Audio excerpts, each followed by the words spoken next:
basis ban in Lagos. This is from the Guardian newspaper, and honestly, Justin, it's a very sad story to read. And you wonder why there must be or we must record a loss of life when there's a policy that's been put in place that we don't quite agree with. So, commercial tricycle, popularly known as keke, and motorcyclists, okada operators, had taken to the streets to protest against the ban by the Lagos state government in 15 local councils. They had an altercation with the police, and there are a number of casualties. Please take us to this. Well, first of all, sympathies are with those families who've lost people. The three people who have been confirmed dead.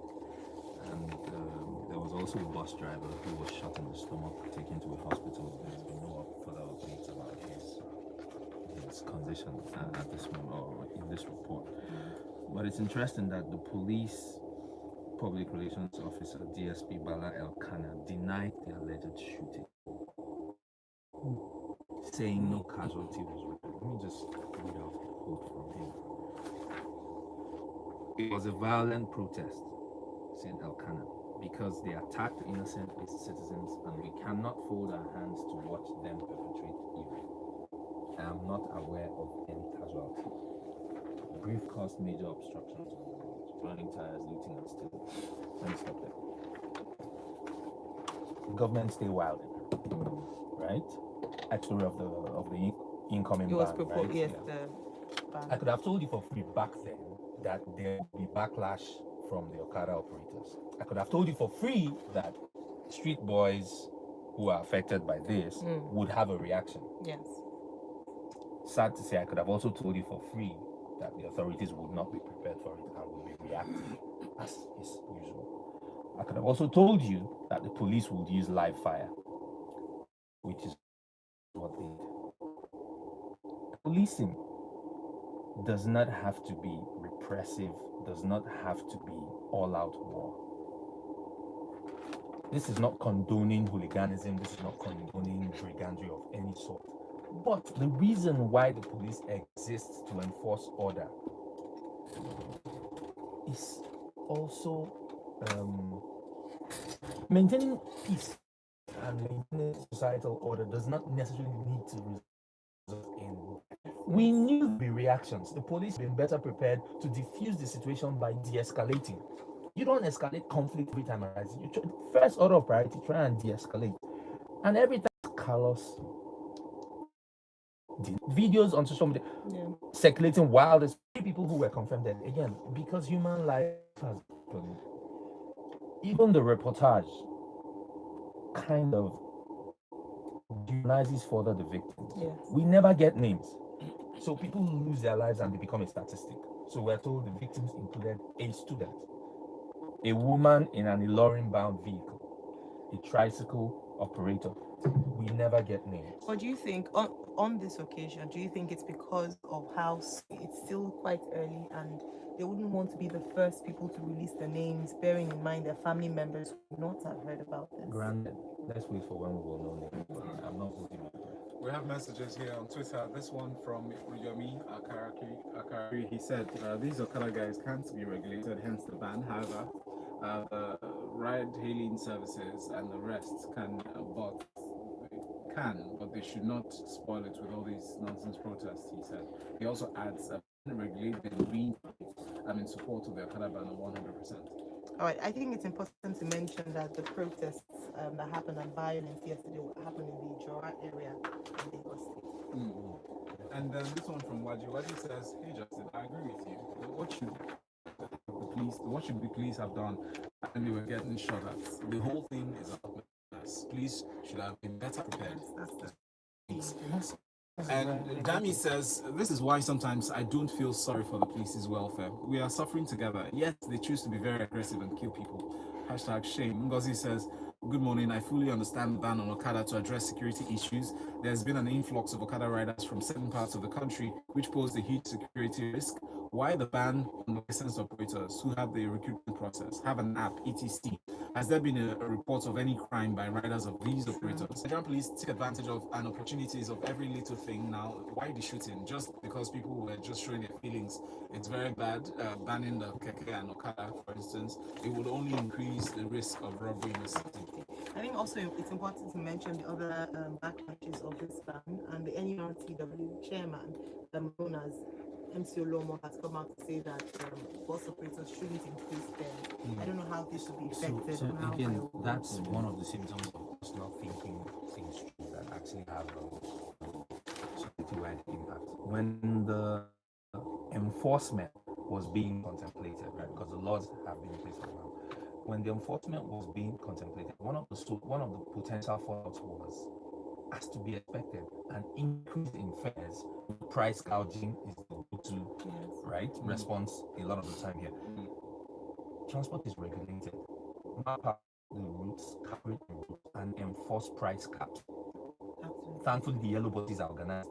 That gives Loma some sort of backing, to control these people. All right, thank you very much. Let's move on to the next one, economic security. Now, last week in the House, it was deliberated a lot of time. They reported to reactions low and as to the state of security in the nation. Indeed, a vote of no confidence was passed against the service chiefs. Now, the Speaker of the House of Representatives, Femi Gbajabiamila, and the President of the Senate, so we from banditry to the insurgency in the northeast to kidnapping in other parts of the country, there has been a general rise in insecurity in the country. As to my reaction to this, you know how I said the National Assembly might essentially rubber stamp. Well, we're probably seeing the first evidences of life in some of the lawmakers. I think the situation has come to a head. You see the moves in the southwest with the ostensible establishment and the controversy that has trailed the said establishment of the multiple security setup that the government cannot ignore the rising insecurity in the country, right? It's been a situation that, various iterations of Nigeria's ruling elites have tried to manage. They have instituted, taxes and token efforts that address them. The level this situation has now gotten to a point where it cannot be by leaders, and it has gotten to a situation where you cannot ignore it, and that's why you had members of the House, especially from the southeast, and this ostensible belt, saying this is the situation that's not tenable. But that he had a concern that a knee-jerk, those were his words, decision regarding the service chiefs would damage the entire security setup, and he queried whether current security problems in the country fall within the purview of their jobs. This sounds to me like a backtrack from what they continue. Indeed, it does sound like that, and in a way, Gbajabiamila has a point, right? All of the armed services are actually supposed to deal with external aggression. The problem with his comment is that our lived experience, stands in stark contrast to that. Our militaries, especially since the end of the Civil War, have been the closest thing to an effective policing mechanism that we've had in this country. The police is just not up for it. It's badly structured. It's poorly manned. It's underfunded. The officers are, untrained or undertrained, depending on what part of the country you're in. And the military appears to be the only institution that has a modicum of discipline that can be used at addressing the situations. That's not to say that their track record is fantastic, but still, every Nigerian knows this is how we've tried to address this issue. So for you to come to say it doesn't fall within their job description At this point in time, If I may just jump in, the thing is, all that talk about sacking the service chiefs coming out of the house was hot smoke because they serve at the pleasure of the president. You are another arm of government. I don't think, correct me, you're the lawyer here, correct, but I don't think constitutionally they could sack the service chiefs. No, they can't. Which They is can't. why they just passed the motion, essentially advising the Yeah, president. they were going You, to recommend. yeah, you could have a situation where the strategy is we frustrate parts of the president's agenda in Yes. order for him to, move on this particular So- issue. All right. Thank you very much.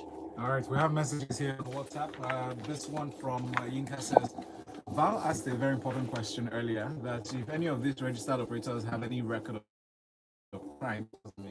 But it says, well, when you have riders selecting trips, deliberately going offline just to do their own side runs, that's criminal on its own. Because the Lagos State government has not addressed transport system, and does not make okada or keke the solution to that problem. See, as a matter of fact, it's laziness. A bike sees fast cash when the government fails at its duty. Bingus says, unfortunately, the Okada menace is still talking about that has taken an ethnic dimension. Suddenly, every Okada rider in Lagos is not and a threat to everyone, according to ethnic bigots, right? It's about we like this. Why can't we focus on the real issues and ignore ethnic sentiments? And that's very true. Thank you, Bingus, for pointing that out. Thank you, Bengus. We're still on the Okada ban, as I'm sure lots of people in Lagos will have something to say about this. But let's move on to the next story, Justin. Now, this is from Daily Times. Please to confiscate vehicles illegally using sirens revolve bullets. I remember when this ban came to light, a number of people questioned other areas of transportation or transport offences that the Lagos State government hadn't addressed. As if in response to that, they've now come out top saying that they're going to now start addressing those areas. Please take us through this story. Well, is that a story? It's one of those sound bites we get every now and then. It's like whenever we get new ID, best thing we can all predict what his first edict will be. Remove all roadblocks and checkpoints. Edict is the word. I chose it deliberately. That's the usual thing. So in this case, he wants to confiscate vehicles illegally using sirens and revolving lights. Okay, dear sir, may I point out to you, as you may have failed to notice, that those vehicles are usually accompanied by your men in uniform. I'm yet to see any vehicle with sirens and blah blah blah that is not accompanied by a policeman. It's not like you can find it at Magical or something. Exactly. Can you see those inside? Well, That's try another- obstructing them. You will feel those feel inside. the effect. Yeah. So anyway, our dear Ijeh says he's told his men confiscate vehicles using sirens and revolving lights. So we wait and we watch. So he said that these practices are illegal and pose immense security risks to the nation. Is the and sun its riding people. tomorrow? Do you think? I wish we could. I mean, I made. 1 second. so Okay. if it's Imagine if. My Ese, come on, No, wait. chill. Imagine if it was something as simple as a WhatsApp number that's provided to the public, saying, yeah. because with our platform you can send pictures, right? As with every other social media account or platform. Take a picture of the number plate Yeah. and send to that number. We have a whistleblowing platform. Your It's number, called- That's if the vehicle has a number. We have a plate. whistle- No, with your own phone number. We have a whistleblowing platform. It's called Twitter. You see a lot of these pictures in on Twitter, Yeah. and they tag the handles, the official handles of these agencies. Yet I don't know how many of these have produced, any form of result. Okay, that was going to be my point. I should say ostensibly that the Police Service Commission has an ombudsman where nominally you can link to what the process is like in reality is another conversation entirely. There's actually a Twitter handle, police public complaints. About that, something. yes, there is that. But that's usually focused on the whole SARS harassment thing. All right. Thank you very much. We have a message in from, please add your name to your messages. Jeff says, since I was in secondary school in 1998, I've been hearing this news. Sirens, he said. That's rude. Temi from Akoka said, please, is this today's newspaper? Because this siren issue, I have to read. It is. We're trapped in a time warp. We cannot afford to lose hope. One day we will see it come to reality. Wow. But let's move on to our next story. Premium Times reports, a very short one from Premium Times, however, very important. Ikemesit, please advise schools, worship centers to restore checks on luggage. This is following the incident that happened. Ikemesit did not advise this. No. She said, please. Okay. Oh no, please. Oh, I see. Police. All right. Right. So this is following the incident that happened in Kaduna State, where thankfully There's an arrest made of a suspected suicide bomber, Nathaniel Samuel, at a Living Faith Church in Sabon Tasha in Kaduna State. So they have renewed calls for heightened security in that area. Please take on. Okay, well, I mean, there are two legs to this. First, the Kaduna leg. Kaduna has been under, low level insecurity situation for the better part of 3 years now. And especially in several local governments in southern Kaduna, there are almost no-go areas. The natives live under constant fear, attacks, and so to that extent, this is relevant to the point as to the police command advising schools, worship centers, and churches. Maybe that is relevant from a Kaduna perspective. Yeah, but I do know from an Abuja perspective, and also I think I was in Uyo recently. That's something that worship centers are very, very particular about, right? So they still particular Yes, about yes, yeah, they are, especially the major denominations and the major parishes. They're always very particular about who goes in, who goes out. In fact, who even drives past. Right? Yeah, I was trying to get past an RCCJ, big RCCJ parish, in Abuja, and they asked me where I was going. I was going to buy gas, and the gas point was just after the church, and they were like, "They're not open." Literally, they told me from the beginning of the street. So I just made the about on. So yeah, to that level of security consciousness, especially in parts of the north, it's very heightened. But another reminder doesn't hurt, I suppose. Yes, Yeah. I Yes. absolutely agree with you. That's in fact another reminder. Because whilst in Abuja, you say that there's still quite common parts of Lagos City views. Initially, you would see the bomb squad outside the worship. You see them, being careful about luggage that has been left abandoned. But now we take a bit lighter. So it's just that reminder that are still not, unfortunately, still not in the class. Still be careful. Thank you. All right, let's move to talk on this issue. The Ikemesit, this back to you as well. New Telegraph reports that court declares Ruga cat colony in Benue illegal. A judge ruled from the Federal High Court sitting in Makodi, presided over by one Justice Mobolaji Olajumo, yesterday declared the federal government's policy plan and proclamation to establish Ruga settlements and cat colonies in Benue State as, his words, unwarranted, unlawful, and unconstitutional. Your thoughts? I mean, completely agree with him.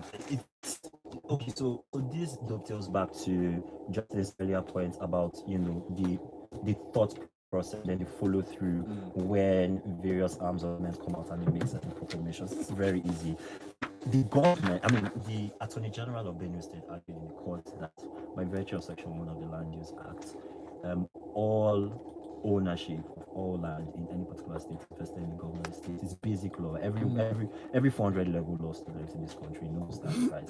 And on that premise, the AG asked the courts to rule that the federal government's proclamation that it will sequester parts of Benue State and declare them to be cat colonies was illegal. And the courts agreed. It's straight law. It's Justin can sit down on the bench and decide this. So if it's basic knowledge to every foreign law students, we have higher, supposedly, more learned people in government that should stay. It's basic. The object part of your sentence is supposedly, and so you have a situation where the Attorney General of the Federation understands this, and I believe my colleagues at the Ministry of let's give the benefit of the doubt. I believe my colleagues at the Ministry of Justice understands it. The conversation then becomes, why didn't you get Benue on board? Benue's governor Samuel was one of the most vocal critics of this policy and said no part of the state was going to be declared as a cattle colony. You still carried your head and went ahead to declare. Was it trial and error? Let's see how they react. How were they going to react anyway? You have a situation where I think it was in September or in October last year, all of the traditional rulers in Benue State constituted a delegation, went to Makodi, and some knows this. Right? Benue is still one part of the country where respect for traditional rulers is very, is an important part of the policy. He's in a fragile condition. He was very. So once again, somebody could have prompted him to say, "Hey, sir, this thing is from the law." The story is saying that the federal government constables are. Since you expect people to volunteer to serve under this scary, some people say they are going to have qualifications, certificates.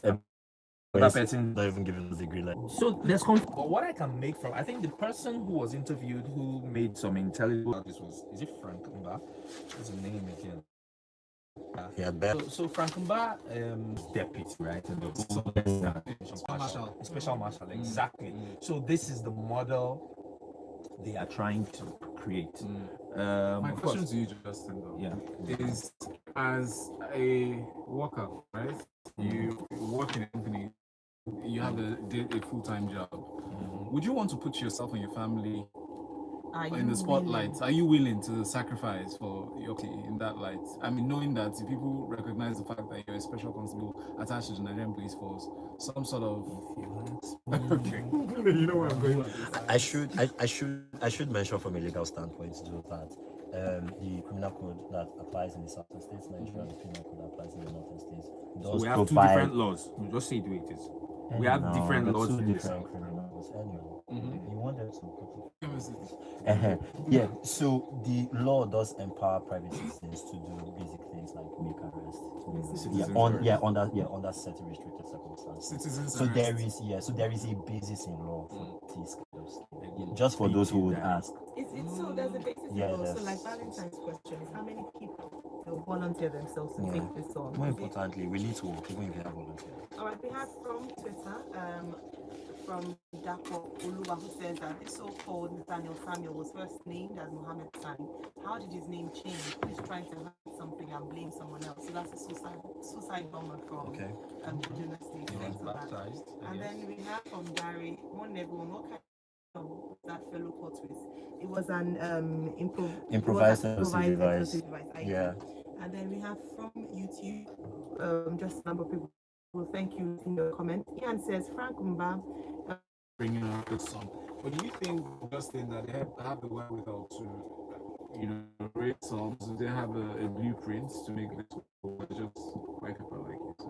Well, if they have a blueprint or not, I can't say you that there's a lot of lost revenue to the country by the regulations in the mining sector. And if I know a little bit about Uche Oga, who's the Minister of State. If anybody can swing this, be able to bring his experience in the private sector. Guy used to be a banker,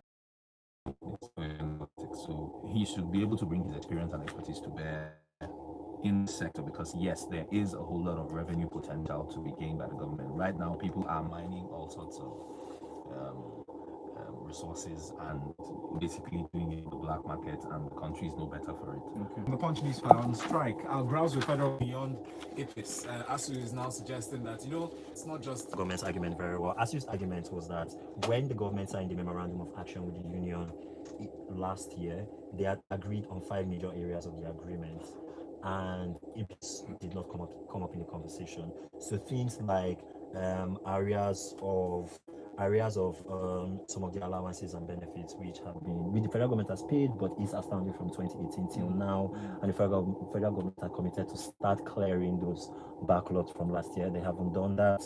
They haven't made some other guarantees with respect to university and tertiary education infrastructure in general. And so ASU's argument is that EPIS was just brought from the back, so this is that kid, he's in the middle of the conversation. So that's ASU's argument. ASU is like, we would have this conversation about APS, but you have already made certain commitments on the ground with respect to us filling those. This has been very vague for a while. Since this argument started, if they had said this from the start, it would be very clear for us to know that they suspect that by instituting this centralized payment system, that they will not forget the whole things that passed away. Please forget the cash that we're owing you. And let's move forward. To be very honest, I have friends who are in the academia, not just here in Nigeria, but abroad. I completely agree with you with the point that you made, because the sense that I got when this conversation started was that the universities want to eat the lecturers want to eat their cake and have it. They want to be paid by the federal government, but they want to dictate what the modalities of that payment will be. And lots of people were saying, okay, privatize the entire thing if these people think that they are that smart. So how is it that people in the academia are so incoherent about their position? To be honest, I think there are very entrenched interests, not just in ASU, but within the national university system in general. And reading and studying this story, this just felt like an afterthought. This was like an argument that we had on ice, we had in the freezer. If hell gets rid of, exactly, we can raise this up, because everyone, you all university lecturers, on some level, we can bring this up this is the real problem. Absolutely. Thank you so Thank much, you so gentlemen. Such a great Yeah. squad. Oh, please, sorry, quick shout out. We have a viewer on YouTube. One of my homegirls, Lydia, and she tuned in from Douala, Whoa, Cameroon. Thank you. Yeah, Lydia. so Hi, Lydia, Lydia. Thank you for joining, Thank Lydia. you very much, Lydia. You can find Justin Ijeh at Justin Ijeh on Twitter. Ikemesit is at Judge Ike. So go check them out and continue the conversation with that hashtag Freshly Pressed 91. Playing to talk entertainment in the Grapevine 91. The headlines.